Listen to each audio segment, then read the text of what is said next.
จะปนกันป๊อดตัว แต่ไข่ปลา ไข่พันตึงร้ายอีลี มีแต่ไข่ปลาเนาะ หลายเติบอยู่ได้ ออกต่างหากเลยถ้าบ่ถอกออกนี่ก็แตกคือมือนั่นเลย ลูกหมอ ขาของมัน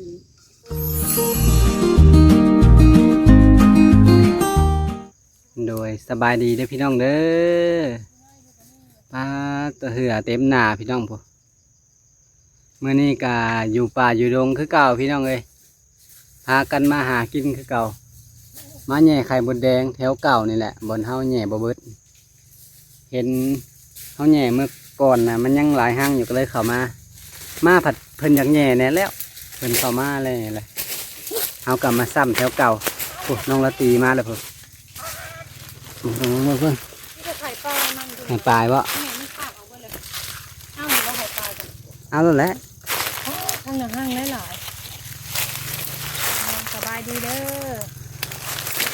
ลองเบิ่ง เอาเป็นเลือกเอาอยู่เนาะคนละจะปนกันป๊อด มี ตัว แต่ไข่ปลา ไข่พันตึงร้ายอีลี หมดเลยไข่ไม่ได้ปะ ไข่มาทันใหญ่ แม่เบิ่งห้างน่ะมักใหญ่นึงว่าแต่มีแต่ไข่ตื่นละลายเลย นี่มันจะหมดลายก็ได้ถอยก่อนหมดบ่จะหมดอัดตัวกัดคอ ถ้าหิวมาได้เลยหิวว่างแบบตอนใหม่เนี่ยเผาไปทางใหม่เดี๋ยวเราได้หลาย ทางใด หิวมากกับทางที่เราเลย ไปยังก่อนหมดก็ได้ก็ได้คือว่าแล้วเฮาก็มาบุกลุกห้างข้าเจ้า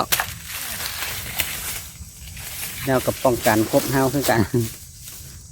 อย่างก่อนเลาะที่ถงก่อนพากันเข้าป่าคือเก่ามื้อนี้ก็ได้สะอ่อนเข้ามาเมื่อก่อนนะค่ำก่อนได้มักหลายหนึ่งง่ายก่อนป้าตะหมุดได้ไปเลยเอากระง่ายไปแล้วหนึ่งฮักกระโปงตะหมุดปงกันบ่ไว้ครบแม่มันก็สิคอยไตออกไตออกเท่าน้อยหลายเติบได้พี่น้องนั่นหลายเลยมันปนกันกับไข่น้อยเนี่ยพวกมันคาบไข่น้อยนี่ออกไปเลย แย่มันหกพี่น้องก็เลยว่าแย่แล้วก็พากันถึงหมดกัดมาในขู่นี่ก็ถอกออกแง่ถอกเพราะว่าคือขู่มาพ่อมันมีแต่ไข่ปลายพี่น้องหลายไข่น้อยฮะนะเนี่ยถือทีไข่น้อยก็เรียกว่าเอามันก็ออกเองนั่นแหละ เคลียร์ใบไม้ออกนะ ใบไม้ เอาใบเนี่ยปอนลงขุมันกระจับให้เขาสิออก ไหลเอฟซีเพิ่นกันเน็ตนะไม่เฮาใส่แป้งพี่น้องแต่ว่าโอ้สิไปซื้อกะบ่ได้ซื้อสิเบิดเลยพี่น้องนี่ก็มันก็สิเบิดยามเลยช่วงนี้หาดุแน่พี่น้องหามื้อได้กาบ่พอมาหานี่มาหามามื้อหั่นแหละเมื่อวานนี่บ่ได้มาวันนี้ก็เลยว่าลองมาเบิ่งใส่เนี่ยเป็นแบรนด์พี่น้องเดี๋ยวสิมาถอตัวนี้ก่อนถ้าแย่ถ้าเขาสิออกมาพี่น้องเลยยิ่งแกะเสือออกเพราะว่าหมดมีความไม่เสือเนี่ยมีลายอยู่แล้วเลยเลย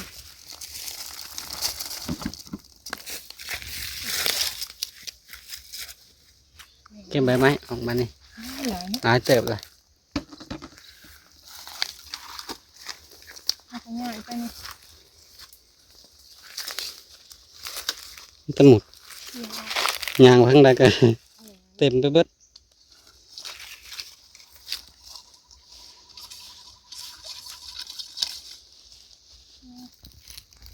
ปะยางออกปะ มาข้างนอกพุ่นบอก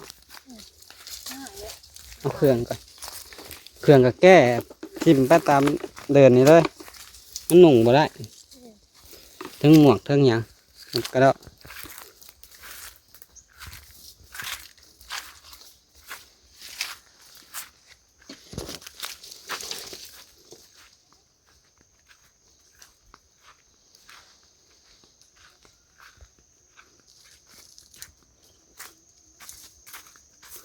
มันจะหมด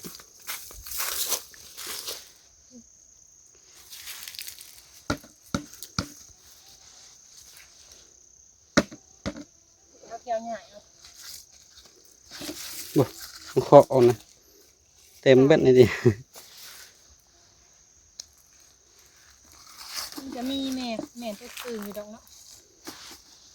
เดี๋ยวสิไปถอกใส่ซ่ามันจะหูเนาะว่าได้ร้ายสำใดนะพี่น้อง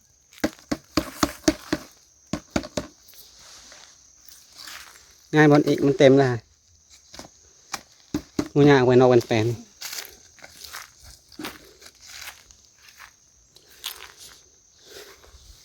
หลายเติบเมย์มันยังหลายให้เมย์มันตายเอากว่าโอ้เมย์มันห้ามป้าเนาะเนี่ยบ่ออกได้ถ้าเฮาสิป่นมือเขานี่ป้าหุ่มปึกๆใส่ เต็มแล้ว ห้ามป้าเนาะนี่ขึ้นมาเต็มแต่ในแคมนี่แต่ว่าบ่ออกแต่เฮาหาแนวเคาะออกยังออก ของที่หายากหมดแดง ไอ้หยัง ห้างบักใหญ่เพราะว่าถือแต่อันนั้นเนาะ มันบ่ทันเป็นใหญ่ เนี่ยยังบ่ใหญ่ ใครรีบหลายกว่า มันก็คาบเอาน้ำอยู่ ใครรีบมันขาบของส่วนหลาย พากันขึ้นเมื่อแหละพี่น้องไอ้เก่งเพิ่นถือมาอยู่เนาะก็เลยว่าถ่ายแต่ตอนออกมา กับตอนถอกใส่ขู่เนาะเดี๋ยวสิไปถอกเบิ่งว่าสิได้พอกินอยู่บ่พี่น้องได้อีกดอกคาบหนึ่งป้าพี่น้องหมดแดงนะหลายอากาศร้อนแห้งถือกัดเนาะไปแย่ก็ได้ ไปถอกเบิ่งก่อนพอได้กินเทื่อหนึ่งแห่ย่ำได้กับพ่อกินพี่น้องเอ้ย ของกินหายากเนาะถือกัดแล้วยังได้กินมื้อนี้เป็นมื้อวันอาทิตย์เด้อพี่น้องแต่กับบ่ได้พักผ่อนเนาะมาหากินก่อน พอได้รวมกันพอได้กิน บรรยากาศก็ร้อนแห้งเลยมันตาโดดน้องค่ะพอถ้าเอาเป็นโดดน้องเลย อาบน้ำพี่น้องเอ้ยเย็นเนาะเป็นน้องน้ำธรรมชาติบ้านเฮาพากันขึ้นมาเลยพอดีค่ำเขาไปเตเวนพุ่นแหละ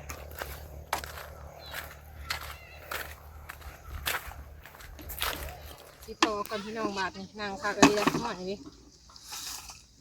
มันไม่ได้ไก่ปลายเนาะ หนังขักเริ่มบนแดงเริ่มได้ดิ หลายเติบอยู่ได้ ออกต่างหากเลยถ้าบ่ถอกออกนี่ก็แตกคือมือนั่นเลย โอ้ใช่ปนกันอยากเป็นหมุดดำเนี่ยแหละ ให้มันตอดปะนาง แม่ นี่ เพิ่นจะคาบอันนั้นไปเนาะ แม่น จะคาบ ตัวน้อยนะย่า ตัวน้อยนะคาบไปได้ไข่น้อย ตัวใหญ่นะคือสิคาบเอาไว้ มันหนักเก็บใบไม้ออกให้มันไต่ออก น้าขอทำนี่คุกคอ ดื้อนี่ก่อนเกิด น้ำเราย่องว่าเฮาดุนะฮะ อีหยังอัน เฮาดุ หลายตัว หลายเติบได้ อันไปในบ่อนเฮาว่าวนะบ่ได้ได้บ่มีเลยก็สิมีดอกคนไปเขาไปแหย่นั่นแหละมันห่างเบิดเลย อันนี้เขาบอกภาษาแล้วมันจะคัน ปัดเอาก่อนเนาะบัดนี้เนาะ ออกเลยลูกออก ผ่าของเงินแถวมึงเห็นดิเก็บใบมันออกหมดซะก่อน บ่ ใบไม้อ กั อ ด กเบิด เฮากัดเฮาเขาก็ ไข่เป็นแม่เป้งล่ะ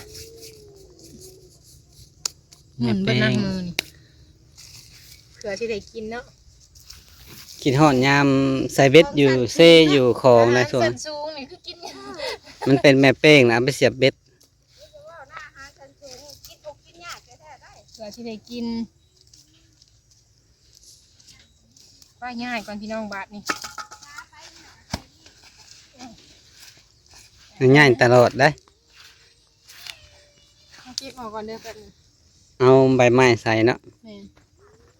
พอได้กินอยู่ได้พี่น้องเอ้ยไปแป๊บเดียวกะไก่ซีเบิร์ดแล้วเพิ่นก็บอกให้ซื้อแป้งครับแต่แรกๆคือสิขักเนาะเดี๋ยวว่าเขาซื้อแป้งแล้วก็ได้ใส่โดนหั่นนะแค่ทงเท่าไรบ่เคยซื้อ แล้วมันสิตายออกมันถือแป้ง อันเขาโห้ยแป้งใส่ตั้งแต่อยู่ป่าบ่จักหรือว่ามาฮอดนี่แหละแล้วก็มันก็สิตายออกได้แม่น มันนี่ก็ใส่ก็ได้ อืมพอได้กินพี่น้อง เอาเห็ดงามๆมันก็บ่แตกมือนะแห้งได้ร้ายกว่านี้เนาะ แม่น เดี๋ยวมันแตกก็เลยบ่ได้ เฮาใส่แป้งใส่หยังแล้วมันบ่เหนียวแล้วเอาออกง่ายเฮาลูบออกนี่ก็ออกแล้วใส่แพรนี่ ไปนั่ ถ้าน ใส่แล้วเอาแพรใส่ออกเบิดนะ เด็กมีน้องไข่นะงะพอได้กิน แต่ว่าคือแล้วนี่คือทางบ้านบ่เก่งอะสุดท้ายเพิ่นสิใส่น้ำใส่กระซ้ำแล้วก็ใส่น้ำแล้วก็แพรกิ้วออก แง่ไข่หมดแดงนี่พี่น้องมีความอดทนร้ายแล้วก็ผู้อดเจ็บได้ ในต้นโตนี่มันเป็นตาอ้าวเลยมันกัดแล้วก็เหี่ยวใส่คือเพิ่นว่าแดงเบิดบ่แม่นว่าสิหาง่ายได้พี่น้องเอ้ยเพื่อสิได้ทำนี่นะเฮากับบ่ได้ขายมีแต่กินเองไหวกินหลายมื้อทำมันหลายแต่ว่า เฮาไปซื้ออยู่ตลาดสำนี้กับป้าดตัว อันนี้นะเฮากินมื้อเดียวก็เบิดแล้วเฮากินหลาย แพงเติบแต่เฮาไปซื้อตลาดสำนี้หลายแล้วเท่านี้ ปันกันกินพี่น้องเอ้ย บ่อยากออกแม่มันเนาะ แม่น หาผ้าแพรมา เดี๋ยว กิ้ว มันก็อ เอา อกมันยังแดดอยู่ มันบ่แดดเด้นี่คือยามแดดๆเฮาปะตากแดดไว้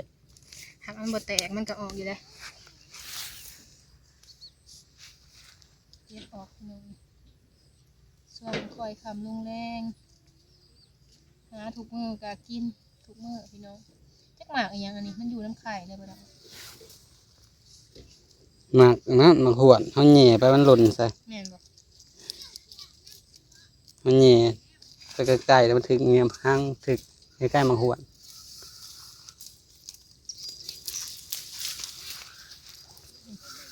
หลายแต่แท้เนาะมีมันสิไตบ่ใส่ใบไม้ลองมึง ให้มันตายขึ้นเนาะ เฮาบ่อยากจับซ้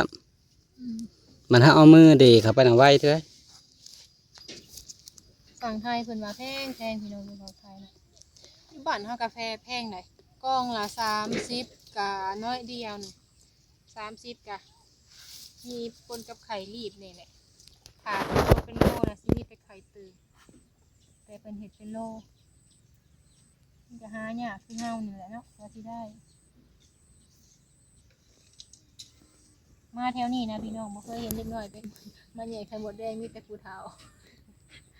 แหน่ขาย เป็นยันทิวบ่งามเอาอีหลีมันกัดได้แดงไปเบิดเลยเห็นบ่ตามคอใจแห้งหลายเนาะถ้าว่าเฮาเคยทุกข์ยากเคยเฮ็ดทำมาหากินก็อดได้มันก็ขึ้นอยู่กับผู้เคยเฮ็ดบ่เคยเฮ็ดเนาะบ้านเฮาก็ส่วนหลายกับผู้เฒ่าเพิ่นหาไปขายเพิ่นมาแต่เช้าๆพุ่นแหละพี่น้อง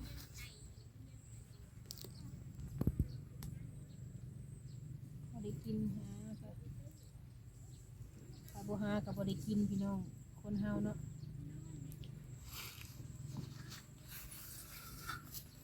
บ่มีผ้าแพรเนาะ เอามาเพบ่ ผ้าแพรนั่นจังไว น้อยเดียวนี่เอาแม่มันออกพี่น้องเฮาต้องเอาอันผ่าอันนี้มาบัดนี้ ได้พอกินพี่น้องไอ้มื้อนี้ไข่งามน้อยใหญ่ๆปนกันเนาะ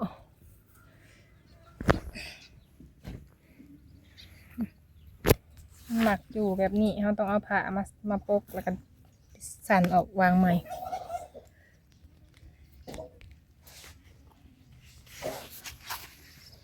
ง่ายก่อนหลายเลยง่ายไปทางใหม่นี่แต่เฮาสิใส่ธงพี่น้องจะหน่อยกะเก็บออกก่อนเนาะแล้วก็เมื่อไว้เฮ็ดกินพี่น้องได้หลายเติบมื้อนี้กะพากันลุย2 คน มาแล้วก็มาเก็บออกอยู่พี่แหละอยู่เตาถ่านพี่แหละเพราะว่าถ้าเมื่อเลือกอยู่เพื่อนนะพี่น้องมือนี่บ่เป็นตาเอาเลย มันขึ้นไต่มือก่อนหมู่แล้วพี่น้องมีแต่ไข่งามๆเนาะ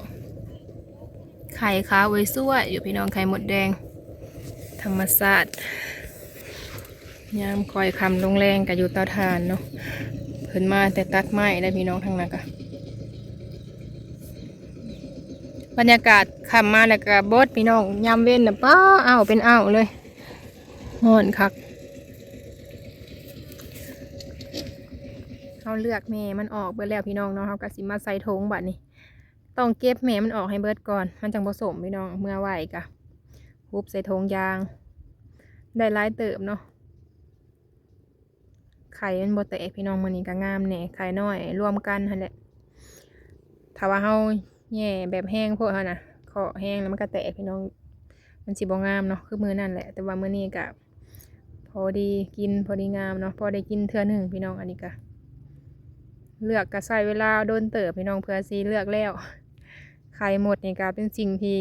ยากเลยพี่น้องหาอยู่หากินก็กัดต้นโตเต็มไปเลยเนาะแต่ว่ามันแซ่บก็เลยว่า อดเอาเก็บใส่ถุงยางมาไว้ในตู้ก่อนเพราะว่ายังบ่ทันได้เฮ็ดกินกะเก็บกระดนหากะออกมาพี่น้องเขาเรียกว่าพากันมาเก็บอยู่พี่เลยจังเอามาไว้อยู่เฮือนเนาะเพราะว่าเผื่อเมื่อแล้วย่ามันเหงาเวลาเขาเก็บเลยมันยากได้หลายเติบ